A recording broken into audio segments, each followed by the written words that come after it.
একটা দল শুনলাম ইদানিং বলছেন তাদের হাতে দেশ আসলে তারা নাকি দুর্নীতি নিয়ন্ত্রণ করবেন। যাদের সংসদ সদস্য ৩৯ জন গুরুতর ঋণ খেলাপি, কায়দা করে তাদেরকে বানানো হয়েছে ক্যান্ডিডেট, তারা বাংলাদেশের মানুষকে দুর্নীতিমুক্ত করবেন। আল্লাহ হাফিজ। আর এইবার দেখলাম একটা দলের ৪৫ জন চোরকে আবার সংসদে ঢুকাচ্ছে। সংসদে যাওয়ার আগেই তারা ডাকাত হয়ে যাচ্ছে। আবার ইলেকশন কমিশন হেসে হেসে বলছে মনে কষ্ট নিয়ে তাদেরকে যেতে দিলাম। I have a plan. We have a plan for the people and for the country.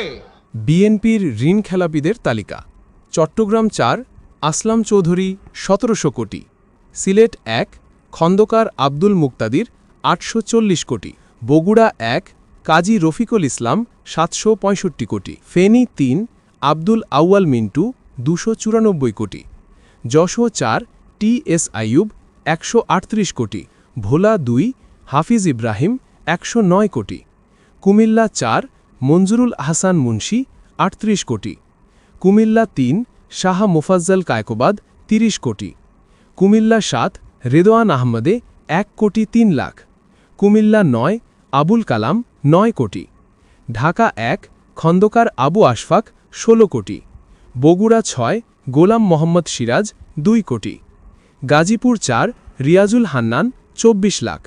সব মিলিয়ে ৫,৮৮৭ কোটি টাকা বিএনপির নেতাদের পকেটে।